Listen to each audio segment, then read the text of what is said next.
ఎవరండి ఆ పాట పాడింది? మా అమ్మాయేనండి, అన్నపూర్ణ. దయచేయండి, దయచేయండి. మా అన్నపూర్ణ పర్వాలేదమ్మా. మరెవరనుకున్నారు? వెంకటరామయ్య గారని మనవారు. నమస్కారం అండి. శుభం తల్లి.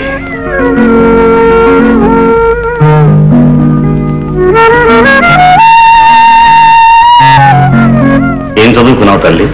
భారత రామాయణాలు బాగా చదువుకుంది, అర్థం కూడా బాగా చెప్తుంది. చదువు అంటే అదే కదండి. అమ్మా, వారికి కాస్త మంచి తీర్థం తెచ్చిపెట్టు. అలాగే నాన్న. అరే, వచ్చిన దగ్గర నుంచి నిలబడే ఉన్నారే, కూర్చోండి. సలక్షణమైన పిల్ల. ఏమైతే ఏముందిలేండి, ఈ రోజుల్లో నాలాంటి వాడికి ఆడపిల్ల పెళ్లి చేయాలంటే గగనమవుతుంది. ఏ అలా అన్నారు? తమకు తెలియనిది ఏముంది బాబు. పేరుకి కట్నాలు నిషేధమైన వేనకు వేలు పోస్తే గానీ ఆడపిల్ల పెళ్లి అవ్వడం కష్టంగా ఉంది. తమరు మరోలా భావించకపోతే మాకు తగిన సంబంధం ఏదైనా మీ దృష్టిలో ఉన్నట్టయితే తప్పకుండా చూస్తాను.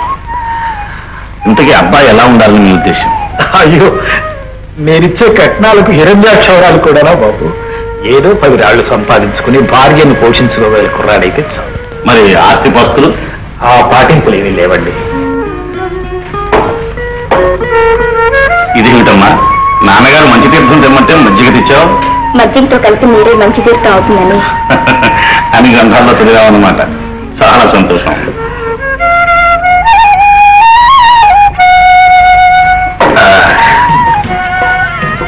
రామదాసు గారు, అమ్మాయికి సంబంధం చూడమన్నారుగా. సంబంధం సిద్ధంగా ఉంది. మీకు అభ్యంతరం లేకపోతే మీ అన్నపూర్ణను మా ఆనందం చేసుకుంటాం. బాబు, నా పేదరికాన్ని హేళన చేస్తున్నారా? మీ తాహత్యంత, నా తాహత్యంత అన్ని ఆలోచించే చెప్తున్నానండి. అన్నం అంతా పట్టి చూడాలా? అన్నపూర్ణే మా ఆనందకు తగిన భార్య. అదేమిటి బాబు, అందం, ఆస్తి, చదువు ఉన్న జ్యోతి నచ్చకపోవడం ఏమిటి? ఈ పేద ఇంట్లో పెరిగిన అన్నపూర్ణ నచ్చడం ఏమిటి బాబు? వద్దు, అంతస్తుకు ఇచ్చిన సంబంధం మేము తోగలేము. అందులో మా మాధవరావుతో వియ్యముందాలని వచ్చిన మీరు అన్నపూర్ణను కోడలుగా చేసుకోబోతున్నారంటే. రాంబాబు, ఈ అదృష్టానికి నేను ఎంతో సంతోషిస్తున్నాను రా. మాధవ, కూర్చో కూర్చో కూర్చో. వెంకటరామయ్య గారు, మీ నిర్ణయం నాకు ఎంతో సంతోషం కలిగించింది. మీరెంతో సహృదయం కాబట్టే కట్నం కూడా లేకుండా ఈ పెళ్లికి అంగీకరిస్తున్నారు. వద్దు బాబు, జ్యోతి నాకు బిడ్డ లాంటిది. జ్యోతికి వచ్చిన సంబంధాన్ని అన్నపూర్ణకు చేసుకోవటం న్యాయం కాదురా. నేను అదేరా, అన్నపూర్ణ కూడా నా బిడ్డ లాంటిదే. ఆమె అదృష్టాన్ని ఆపడానికి మనం ఎవరో? నోరు ముసుకుని ముహూర్తం నిర్ణయించు. పెళ్లికి ఖర్చు అంతా నేను పెట్టుకుంటాను. మాధవరావు గారు, మీ ఔదార్యం చాలా గొప్పది. ఈ విషయంలో మీ మనసును ఒప్పించి ఉంటే నన్ను క్షమించమని కోరుతున్నాను. అబ్బే, అదేం లేదు.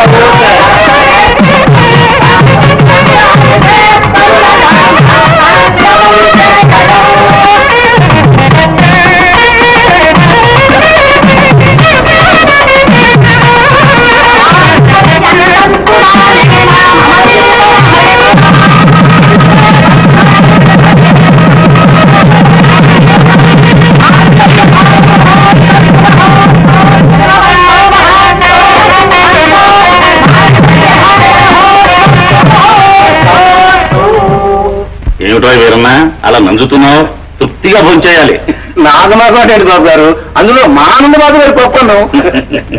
బాబు గారు, చిన్నవాళ్ల విషయంలో కూడా మీరు చేసే పరామర్శ, చూపే ఆదరణ ప్రతి ఒక్కరూ చూసి నేర్చుకోవాల్సిందే. ఇంత గొప్ప బుద్ధి ఎంతమందికి ఉంటుంది చెప్పండి. వీరన్న పేరుకు మా పాలేరే గాని నిజానికి మా ఇంట్లో మనిషేనండి. మీ అల్లుడిని చిన్నప్పటి నుంచి భుజాల మీద మూసిపించాడు. రామదాస్ గారు, మా పెద్దబాబు గారు దేవుడండి. గీతానికి అంటే బిడ్డలాగా చూసుకుంటారు. సరే సరే కానీ